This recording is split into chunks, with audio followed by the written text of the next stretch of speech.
Now, when we learn as golfers about the swing, one of the core kind of concepts we get in our head is that sense of rotation. We need to turn our hips, don't we? We need to turn our shoulders. But as Mark has informed me over the years, just kind of turning the body and turning the shoulders isn't a particularly accurate description of what's happening. And you can turn in a way which is very unhealthy and also not conducive to good shots, or you can turn in a way which really kind of maximizes your potential. So Mark, as one of our first concepts, talk us through how the ribcage should be working. Yeah, thank you. I think when you look at rotation involves every single joint in the body, from the feet even through to the fingers. So every joint is actively involved in producing rotation.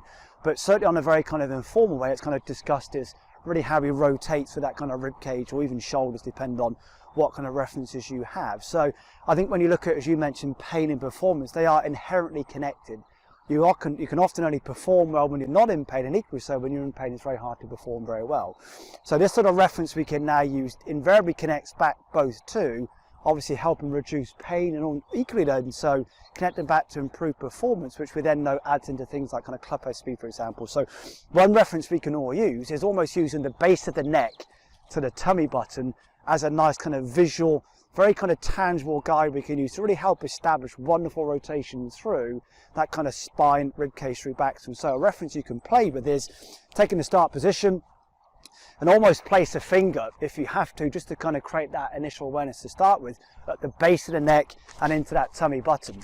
And as you rotate through backswing, whatever space you have at address between those two fingers, as you rotate through backswing, maintain that space. Now, invariably, when you start to see some very adaptive rotations, or perhaps some rotations aren't very advantageous, that space can invariably start to increase or lengthen.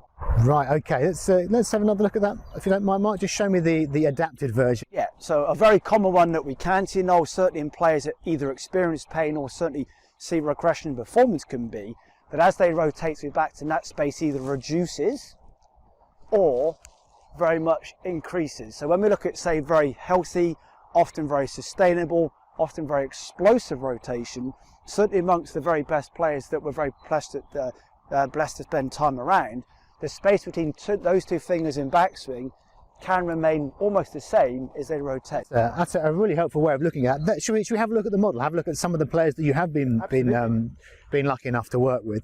So so this is a major winner.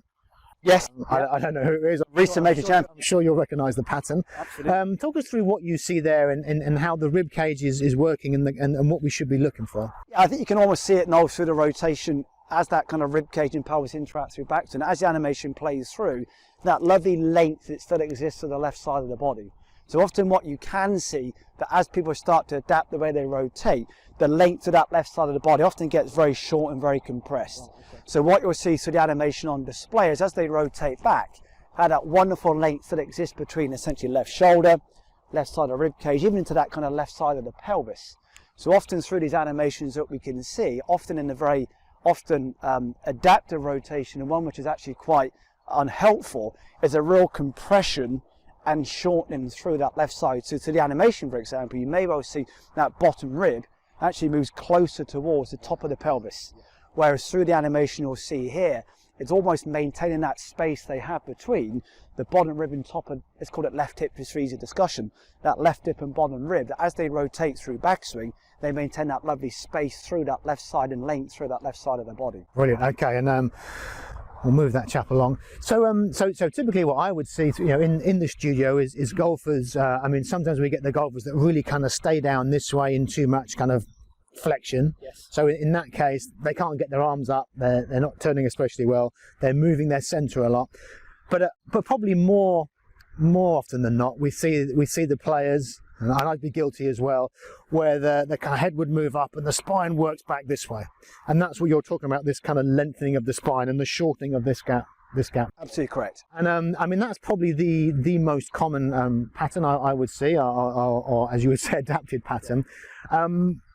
What's the issue with that? I mean, from a ball striking perspective, and also from a pain situation. Say I've really extended my spine and I've shortened this gap here in an effort to do what I think is turning. What would likely be the issue? You can look at it two ways. That then, because of that adaptation in backswing, many adjustments then need to happen in transition in order for the player to essentially find impact. So when you start looking at, say, being unreliable and a very variable mover, a lot of that can connect back to how much adjustment needs to happen in transition, in essence, for the player to find impact. So if someone really moves excessively that way through backswing, then so much adjustment is then often needed in transition. Making that sustainable and reliable over a round or over multiple rounds can be challenging, and equally so because of the ranges the spine and other joints have to move through, and the activity through those parts of the body, for example, things like compression and shearing through that back, we know historically then can, not always, but can then connect back to pain. Fantastic. So if we can learn to make a better quality turn, Yeah. and use the drill there, we'd have less to kind of adapt through in transition, move more healthy, get the club on playing easier, and potentially avoid injury. Yeah, I think the way I would try and encourage most of the audience to look at this, Noel, how much you rotate is not that important, but how you produce rotation is vital. Right, and that's an easy trap to fall into, isn't it? To try and get this massive turn, but in a way that really kind of extends the spine and puts us in a position that we can't then move effectively from in the downswing. Absolutely. Thank you, Mark. If you've enjoyed this video, then please click subscribe and I'll keep you up to date with more coaching information. And if you really want to take your game to the next level, then please visit my website, golfcoach.online, where you'll see there my subscription channel, which is Golf Coach Access, which is all about building a golf coaching and education community and having really structured long-term programs. And the best thing is you can get immediate free access.